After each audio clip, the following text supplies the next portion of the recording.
JKR അക്കാഡമിയിലേക്ക് എല്ലാവർക്കും ഒരിക്കൽ കൂടി സ്വാഗതം. ആദ്യം തന്നെ റിക്വസ്റ്റ് ഉണ്ട്, നിങ്ങൾ ആദ്യമായിട്ടാണ് ഈ ചാനൽ കാണുന്നതെങ്കിലോ ഇതുവരെ സബ്സ്ക്രൈബ് ചെയ്തിട്ടില്ല എങ്കിലോ ഇന്ന് തന്നെ സബ്സ്ക്രൈബ് ചെയ്യുക. അതോടൊപ്പം തന്നെ ബെൽ ബട്ടൺ ക്ലിക്ക് ചെയ്താൽ മാത്രമേ ഞാൻ ക്ലാസ്സുകൾ അപ്പോൾ തന്നെ നിങ്ങൾക്ക് നോട്ടിഫിക്കേഷൻ ലഭ്യമാവുകയുള്ളൂ. ഈ തസ്തികയിലേക്ക് അപേക്ഷ സമർപ്പിച്ചിട്ടുള്ള ഉദ്യോഗാർത്ഥികൾക്ക് വേണ്ടിയുള്ള എല്ലാ ക്ലാസ്സുകളും നിങ്ങൾക്ക് ഈ ചാനലിലൂടെ ലഭ്യമാണ്. ക്ലാസ്സുകളെല്ലാം തന്നെ പ്ലേലിസ്റ്റിൽ അപ്ഡേറ്റ് ചെയ്തിട്ടുണ്ട്. പുതുതായിട്ട് ജോയിൻ ചെയ്യുന്ന ഉദ്യോഗാർത്ഥികളെ സംബന്ധിച്ചിടത്തോളം പ്ലേലിസ്റ്റ് ക്ലിക്ക് ചെയ്താൽ ക്ലാസ്സുകളെല്ലാം തന്നെ നിങ്ങൾക്ക് ലഭ്യമാവുന്നതാണ്. ഇന്ന് നമ്മൾ 18/7/2024 നടന്ന പരീക്ഷയുടെ ക്വസ്റ്റ്യൻ ആണ് നമ്മൾ ഡിസ്കസ് ചെയ്യാൻ പോകുന്നത്. നമുക്ക് ക്ലാസ്സിലേക്ക് കിടക്കാം. വളരെ ഇമ്പോർട്ടൻറ്റ് ക്വസ്റ്റ്യൻസ് ആണ്. ഇത് ഉറപ്പായിട്ട് നമുക്ക് ഈ പരീക്ഷയ്ക്ക് പ്രതീക്ഷിക്കാവുന്നതാണ്. അപ്പോൾ നമുക്ക് ക്ലാസ്സിലേക്ക് കിടക്കാം. ആദ്യത്തെ ക്വസ്റ്റ്യൻ നോക്കാം. ഇന്ത്യൻ നാഷണൽ കോൺഗ്രസിന്റെ പ്രഥമ സമ്മേളനത്തിന്റെ അധ്യക്ഷൻ ആരായിരുന്നു? ഇന്ത്യൻ നാഷണൽ കോൺഗ്രസിന്റെ പ്രഥമ സമ്മേളനത്തിന്റെ അധ്യക്ഷൻ ആരായിരുന്നു? Option A O. Hume, option B WC Banerjee, option C Dadabhai Naoroji, option D Pherozeshah Mehta. ആരായിരുന്നു ഇന്ത്യൻ നാഷണൽ കോൺഗ്രസിന്റെ പ്രഥമ സമ്മേളനത്തിന്റെ അധ്യക്ഷൻ? ആരായിരുന്നു? ഒന്ന് ആലോചിച്ച് നോക്കിയേ, പെട്ടെന്ന് കണ്ടുപിടിക്കണം. ആരായിരുന്നു? WC ബാനർജിയാണ് ഇന്ത്യൻ നാഷണൽ കോൺഗ്രസിന്റെ പ്രഥമ സമ്മേളനത്തിന്റെ അധ്യക്ഷൻ. WC ബാനർജി. അടുത്ത ക്വസ്റ്റ്യൻ. സർവേന്ത്യ മുസ്ലിം ലീഗ് രൂപീകരിച്ച സ്ഥലം. സർവേന്ത്യ മുസ്ലിം ലീഗ് രൂപീകരിച്ച സ്ഥലം. Option A Bombay, option B Calcutta, option C Dhaka, option D Lahore. സർവേന്ത്യ മുസ്ലിം ലീഗ് രൂപീകരിച്ച സ്ഥലം ആർക്കെങ്കിലും അറിയാവോ? ഒന്ന് ആലോചിച്ച് നോക്കിയേ. ധാക്കയാണ് ശരി ഉത്തരം. സർവേന്ത്യ മുസ്ലിം ലീഗ് രൂപീകരിച്ച സ്ഥലം എവിടെയാണ്? ധാക്ക. അടുത്ത ക്വസ്റ്റ്യൻ. 1905 ബംഗാളിനെ രണ്ടായി വിഭജിച്ച വൈസ്രോയി ആരായിരുന്നു? 1905 ബംഗാളിനെ രണ്ടായി വിഭജിച്ച വൈസ്രോയി ആരായിരുന്നു? ഓപ്ഷൻ എ കഴ്സൺ പ്രഭു, ഓപ്ഷൻ ബി വില്യം ബെന്റിക് പ്രഭു, ഓപ്ഷൻ സി കോൺവാലിസ് പ്രഭു, ഓപ്ഷൻ ഡി ലിട്ടൺ പ്രഭു. ആരാണ് 1905 ബംഗാളിനെ രണ്ടായി വിഭജിച്ച വൈസ്രോയി? ആരായിരുന്നു? ഒന്ന് ആലോചിച്ച് നോക്കിയേ. ശരി ഉത്തരം പെട്ടെന്ന് കണ്ടുപിടിക്കണം. ആരായിരുന്നു? കഴ്സൺ പ്രഭു ആയിരുന്നു 1905 ബംഗാളിനെ രണ്ടായി വിഭജിച്ച വൈസ്രോയി. അടുത്ത ക്വസ്റ്റ്യൻ. തീവ്ര ദേശീയതയുമായി ബന്ധപ്പെട്ട നേതാക്കന്മാർ ആരെല്ലാമായിരുന്നു? തീവ്ര ദേശീയതയുമായി ബന്ധപ്പെട്ട നേതാക്കന്മാർ ആരെല്ലാമായിരുന്നു? 4 നേതാക്കന്മാരുടെ പേര് കൊടുത്തിട്ടുണ്ട്. അതിൽ ആരൊക്കെയായിരുന്നു തീവ്ര ദേശീയതയുമായി ബന്ധപ്പെട്ട നേതാക്കന്മാർ എന്നാണ് ചോദിച്ചിട്ടുള്ളത്. 1 Balagangadhara Tilak, 2 Dadabhai Naoroji, 3 Lala Lajpat Rai, 4 Gopalakrishna Gokhale. Option A 1, 4, option B 2, 3, option C 1, 3, option D 3, 4. ഏതാണ് ശരി ഉത്തരം? ഒന്ന് ആലോചിച്ച് നോക്കിയേ. തീവ്ര ദേശീയതയുമായി ബന്ധപ്പെട്ട നേതാക്കന്മാർ ആരെല്ലാമായിരുന്നു? 1ഉം 3ഉം. ആരാണ്? ബാലഗംഗാധര തിലകും പിന്നെ ആരാണ്? ലാലാ ലജ്പത് റായിയും. അപ്പോൾ ബാലഗംഗാധര തിലകും ലാലാ ലജ്പത് റായിയും ആയിരുന്നു തീവ്ര ദേശീയതയുമായി ബന്ധപ്പെട്ട നേതാക്കന്മാർ. അടുത്ത ക്വസ്റ്റ്യൻ. ഇന്ത്യൻ നവോത്ഥാനത്തിന്റെ പിതാവ് എന്നറിയപ്പെടുന്നത് ആരാണ്? ഇന്ത്യൻ നവോത്ഥാനത്തിന്റെ പിതാവ് എന്നറിയപ്പെടുന്ന ആരാണ്? Option A Sreenarayana Guru, option B Swami Dayananda Saraswati, option C Swami Vivekanandan, option D Rajaram Mohan Roy. ആരാണ് ഇന്ത്യൻ നവോത്ഥാനത്തിന്റെ പിതാവ് എന്നറിയപ്പെടുന്നത്? ആരാണ്? രാജാറാം മോഹൻ റോയ് ആണ് ശരി ഉത്തരം. അടുത്ത ക്വസ്റ്റ്യൻ. ഇന്ത്യയുടെ പ്രഥമ പ്രസിഡന്റ് ആരായിരുന്നു? ഇന്ത്യയുടെ പ്രഥമ പ്രസിഡന്റ് ആരായിരുന്നു? Option A doctor Rajendra Prasad, option B Sardar Vallabhbhai Patel, option C doctor S Radhakrishnan, option D Gulzarilal Nanda. ഇന്ത്യയുടെ പ്രഥമ പ്രസിഡന്റ് ആരാണ്? ഓപ്ഷൻ എ ആണ് correct answer, doctor Rajendra Prasad. അടുത്ത ക്വസ്റ്റ്യൻ. ഇന്ത്യയുടെ ഭരണഘടനാ ദിനമായി ആചരിക്കുന്നത് എന്നാണ്? ഇന്ത്യയുടെ ഭരണഘടനാ ദിനമായി ആചരിക്കുന്നത് എന്നാണ്? Option A January 26, option B December 9, option C August 12, option D November 26. ഇന്ത്യയുടെ ഭരണഘടനാ ദിനമായി ആചരിക്കുന്നത് എന്നാണ്? ആർക്കെങ്കിലും അറിയാവോ? ഒന്ന് ആലോചിച്ച് നോക്കിയേ. എന്നാണ് ഇന്ത്യയുടെ ഭരണഘടനാ ദിനമായി ആചരിക്കുന്നത്? നവംബർ 26. നവംബർ 26-നാണ് ഇന്ത്യയുടെ ഭരണഘടനാ ദിനമായി ആചരിക്കുന്നത്. അടുത്ത ക്വസ്റ്റ്യൻ. താഴെ തന്നിരിക്കുന്നവയിൽ ഇന്ത്യൻ ഭരണഘടനയുടെ സവിശേഷതകളിൽ ഉൾപ്പെടാത്തത് ഏത്? താഴെ തന്നിരിക്കുന്നവയിൽ ഇന്ത്യൻ ഭരണഘടനയുടെ സവിശേഷതകൾ ഉൾപ്പെടാത്തത് ഏത്? ഓപ്ഷൻ എ എഴുതപ്പെട്ട ഭരണഘടന, ഓപ്ഷൻ ബി പ്രസിഡൻഷ്യൽ സമ്പ്രദായം, ഓപ്ഷൻ സി മൗലിക അവകാശങ്ങൾ, ഓപ്ഷൻ ഡി സ്വതന്ത്ര നീതിന്യായ വ്യവസ്ഥ. താഴെ തന്നിരിക്കുന്നതിൽ ഇന്ത്യൻ ഭരണഘടനയുടെ സവിശേഷതകൾ ഉൾപ്പെടാത്തത് ഏതാണ്? ഓപ്ഷൻ ബി ആണ് കറക്റ്റ് ആൻസർ. പ്രസിഡൻഷ്യൽ സമ്പ്രദായം.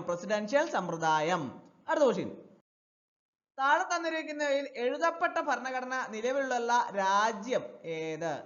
4 രാജ്യങ്ങളുടെ പേരുകളാണ് താഴെ തന്നിട്ടുള്ളത്. അതില് എഴുതപ്പെട്ട ഭരണഘടന നിലവിലുള്ള രാജ്യം ഏത് എന്നാണ് ചോദിച്ചിരിക്കുന്നത്. 1 ഇന്ത്യ, 2 ബ്രിട്ടൻ, 3 ഇസ്രായേൽ, 4 അമേരിക്കൻ ഐക്യനാടുകള്.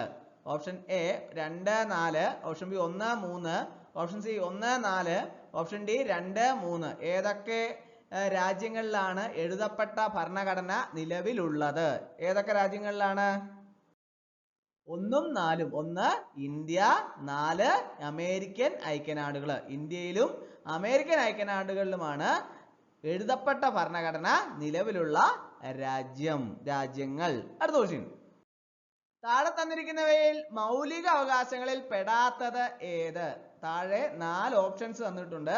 അതിൻ്റെ അകത്ത് മൗലിക അവകാശങ്ങളിൽ പെടാത്തത് ഏത് എന്നാണ് ചോദിച്ചിരിക്കുന്നത്. ഓപ്ഷൻ എ മതസ്വാതന്ത്ര്യത്തിനുള്ള അവകാശം, ഓപ്ഷൻ ബി സമത്വത്തിനുള്ള അവകാശം, ഓപ്ഷൻ സി ചൂഷണത്തിനെതിരായുള്ള അവകാശം, ഓപ്ഷൻ ഡി സ്വത്ത് സമ്പാദിക്കാനുള്ള അവകാശം. അപ്പോൾ എല്ലാവർക്കും അറിയാം അല്ലെ, മൗലികാവകാശങ്ങളിൽ പെടാത്ത ഏതാണ്? സ്വത്ത് സമ്പാദിക്കാനുള്ള അവകാശം. മൗലികാവകാശങ്ങൾ ഉൾപ്പെടാത്തത് ഏതാണ്? സ്വത്ത് സമ്പാദിക്കാനുള്ള അവകാശം. അടുത്ത ക്വസ്റ്റ്യൻ. പയ്യന്നൂരിൽ ഉപ്പ് സത്യാഗ്രഹത്തിന് നേതൃത്വം നൽകിയത് ആര്? പയ്യന്നൂരില് ഉപ്പ് സത്യാഗ്രഹത്തിന് നേതൃത്വം നൽകിയത് ആരാണ്? Option A P Krishna Pillai, option B K Kelappan, option C Muhammad Abdurahiman, option D K Madhavan Nair. പയ്യന്നൂരില് ഉപ്പ് സത്യാഗ്രഹത്തിന് നേതൃത്വം നൽകിയത് ആരാണ്? ശരി ഉത്തരം ആലോചിച്ചോ, കണ്ടുപിടിച്ചോ? ആരാണ്? കെ കേളപ്പനാണ് പയ്യന്നൂരില് ഉപ്പു സത്യാഗ്രഹത്തിന് നേതൃത്വം നൽകിയത്. അടുത്ത ക്വസ്റ്റ്യൻ. സമത്വ സമൂഹ സൃഷ്ടി എന്ന ലക്ഷ്യത്തോടെ അയിത്തോച്ചാടനം സ്വാതന്ത്ര്യ സമര പ്രസ്ഥാനത്തിന്റെ ഭാഗമായി മാറ്റിയ കേരളത്തിലെ പ്രക്ഷോഭം. സമത്വ സമൂഹ സൃഷ്ടി എന്ന ലക്ഷ്യത്തോടെ അയിത്തോച്ചാടനം സ്വാതന്ത്ര്യ സമര പ്രസ്ഥാനത്തിന്റെ ഭാഗമായി മാറ്റിയ കേരളത്തിലെ പ്രക്ഷോഭം. ഓപ്ഷൻ എ ഉപ്പ് സത്യാഗ്രഹം, ഓപ്ഷൻ ബി മലബാർ കലാപം, ഓപ്ഷൻ സി പുന്നപ്ര വയലാർ സമരം, ഓപ്ഷൻ ഡി ഗുരുവായൂർ സത്യാഗ്രഹം. ഏതാണ് ശരി ഉത്തരം? ഒന്ന് ആലോചിച്ചു നോക്കിയേ. ഗുരുവായൂർ സത്യാഗ്രഹമാണ് ശരി ഉത്തരം. സമത്വ സമൂഹ സൃഷ്ടി എന്ന ലക്ഷ്യത്തോടെ അയിത്തോച്ചാടനം സ്വാതന്ത്ര്യ സമര പ്രസ്ഥാനത്തിന്റെ ഭാഗമായി മാറ്റിയ കേരളത്തിലെ പ്രക്ഷോഭമാണ് ഗുരുവായൂർ സത്യാഗ്രഹം. അടുത്ത ക്വസ്റ്റ്യൻ. മനുഷ്യത്വമാണ് മനുഷ്യന്റെ ജാതി എന്ന് പ്രഖ്യാപിച്ചത് ആരാണ്? മനുഷ്യത്വമാണ് മനുഷ്യന്റെ ജാതി എന്ന് പ്രഖ്യാപിച്ചത് ആരാണ്? Option A Sreenarayana Guru, option B Chattampi Swamikal, option C Vaikuntha സ്വാമികൾ, ഓപ്ഷൻ ഡി അയ്യങ്കാളി. ആരാണ്? മനുഷ്യത്വമാണ് മനുഷ്യന്റെ ജാതി എന്ന് പ്രഖ്യാപിച്ചത് ആരാണ്? ഒന്ന് ആലോചിച്ച് നോക്കിയേ. ശരി ഉത്തരം ഏതാണ്? ശ്രീനാരായണ ഗുരുവാണ് ശരി ഉത്തരം. അടുത്ത ക്വസ്റ്റ്യൻ. പ്രാചീന മലയാളം എന്ന കൃതി രചിച്ചത് ആര്? പ്രാചീന മലയാളം എന്ന കൃതി രചിച്ചത് ആര്? Option A Vagbhatanandan, option B Chattampi Swamikal, option C Sreenarayana Guru, option D Kumara Gurudevan. പ്രാചീന മലയാളം എന്ന കൃതി രചിച്ചത് ആര്?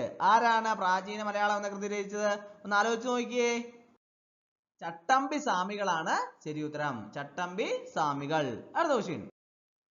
സുഭാഷ് ചന്ദ്രബോസിന്റെ സമരങ്ങളിൽ ആകൃഷ്ടനായി INA-യിൽ ചേർന്ന മലയാളി. സുഭാഷ് ചന്ദ്രബോസിന്റെ സമരങ്ങളിൽ ആകൃഷ്ടനായി INA-യിൽ ചേർന്ന മലയാളി. Option A E Moidu Moulavi, option B Vakkom Abdul Khader, option C Muhammad Abdul Rahman, option D Kunjahammed Haji. ആരാണ് സുഭാഷ് ചന്ദ്രബോസിന്റെ സമരങ്ങളിൽ ആകൃഷ്ടനായി INA-യിൽ ചേർന്ന മലയാളി? ഒന്ന് ആലോചിച്ചു നോക്കിയേ. നിങ്ങൾക്കറിയാവുന്നതാണ്, പെട്ടെന്ന് കണ്ടുപിടിക്കണം. ആരാണ്? വക്കം അബ്ദുൾ ഖാദർ ആണ് ശരി ഉത്തരം. വക്കം അബ്ദുൾ ഖാദർ. അടുത്ത ക്വസ്റ്റ്യൻ. മനുഷ്യനെ ബഹിരാകാശത്ത് എത്തിക്കുന്നതിനായുള്ള ഇന്ത്യയുടെ പദ്ധതി. മനുഷ്യനെ ബഹിരാകാശത്ത് എത്തിക്കുന്നതിനായുള്ള ഇന്ത്യയുടെ പദ്ധതി. Option A Aditya L1, option B Mangalyaan, option C Gaganyaan, option D Chandrayaan 3.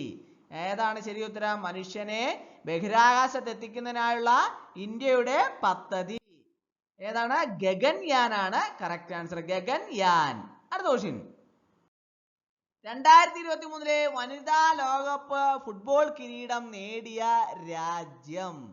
2023 വനിതാ ലോകകപ്പ് ഫുട്ബോൾ കിരീടം നേടിയ രാജ്യം ഏതാണ്?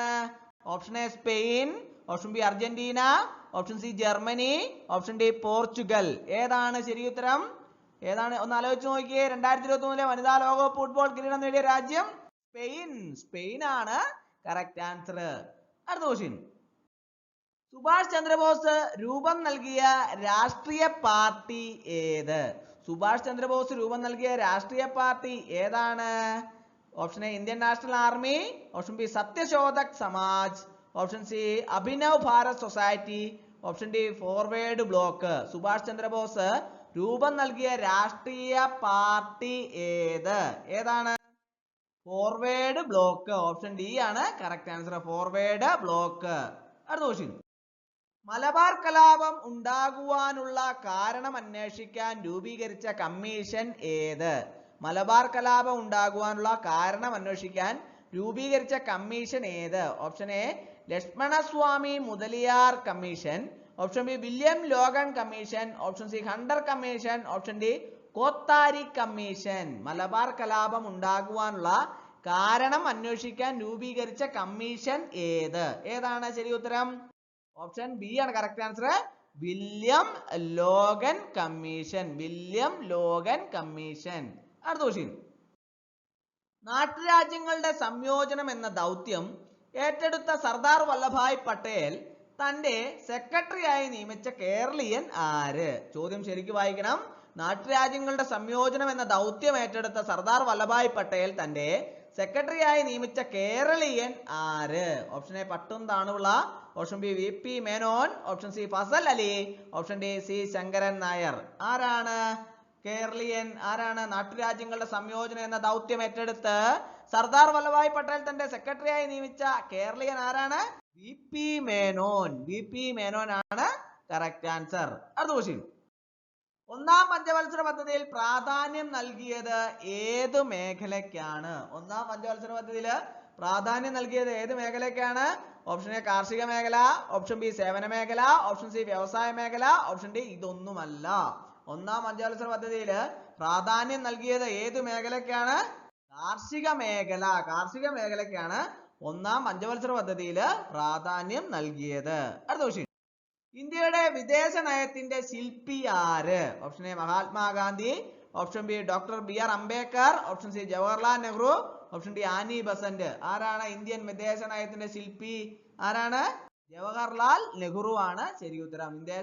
ഇന്ത്യയുടെ വിദേശ നയത്തിന്റെ ശില്പിയാണ് ജവഹർലാൽ നെഹ്റു. അടുത്ത ക്വസ്റ്റ്യൻ. റിസർവ് ബാങ്ക് ഓഫ് ഇന്ത്യയുടെ ഗവർണറായി ഇപ്പോൾ സേവനമനുഷ്ഠിക്കുന്നത് ആര്? റിസർവ് ബാങ്ക് ഓഫ് ഇന്ത്യയുടെ ഗവർണറായി ഇപ്പോൾ സേവനമനുഷ്ഠിക്കുന്ന ആരാണ്? Option A Urjit Patel, option B Antonio Guterres, option C D Y Chandrachud, option D Shaktikanta Das. ആരാണ് റിസർവ് ബാങ്ക് ഓഫ് ഇന്ത്യയുടെ ഗവർണറായി ഇപ്പോൾ സേവനമനുഷ്ഠിക്കുന്നത്? ആരാണ്? ശക്തികാന്ത ദാസ്. ശക്തികാന്ത ദാസ് ആണ് ശരി ഉത്തരം. അടുത്ത ക്വസ്റ്റ്യൻ. ദേശീയ മനുഷ്യാവകാശ കമ്മീഷന്റെ അധ്യക്ഷൻ ആരാണ്? ദേശീയ മനുഷ്യാവകാശ കമ്മീഷന്റെ അധ്യക്ഷൻ ആരാണ്? Option A Arun Kumar Mishra, option B S Manikumar, option C Rajeev Jain, option D Ranganath Mishra. ആരാണ് ദേശീയ മനുഷ്യാവകാശ കമ്മീഷന്റെ അധ്യക്ഷൻ? ആരാണ്? അരുൺ കുമാർ മിശ്രയാണ് കറക്റ്റ് ആൻസർ. ദേശീയ മനുഷ്യാവകാശ കമ്മീഷന്റെ അധ്യക്ഷൻ ആരാണ്? അരുൺ കുമാർ മിശ്ര. അടുത്ത ക്വസ്റ്റ്യൻ. ഇന്ത്യയിലെ ഏറ്റവും ഉയരം കൂടിയ കൊടുമുടിയായ മൗണ്ട് K2 അഥവാ ഗോഡ്വിൻ ആസ്റ്റിൻ സ്ഥിതി ചെയ്യുന്നത് ഏത് പർവ്വത നിരകളിലാണ്? ഇന്ത്യയിലെ ഏറ്റവും ഉയരം കൂടിയ കൊടുമുടിയായ മൗണ്ട് K2 അഥവാ ഗോഡ്വിൻ ഓസ്റ്റിൻ സ്ഥിതി ചെയ്യുന്ന ഏത് പർവ്വത നിരകളിലാണ്? Option A Siwalik, option B Himachal, option C Himadri, option D Karakoram. ഏതാണ് ശരി ഉത്തരം? ഓപ്ഷൻ ഡി ആണ് കറക്റ്റ് ആൻസർ. കാറക്കോറം. അപ്പോൾ ഇന്നത്തെ ക്ലാസ് എല്ലാവർക്കും ഇഷ്ടമായെന്ന് വിചാരിക്കുന്നു. ഒരിക്കൽ കൂടി നന്ദി പറഞ്ഞു നിർത്തട്ടെ. നന്ദി, നമസ്കാരം.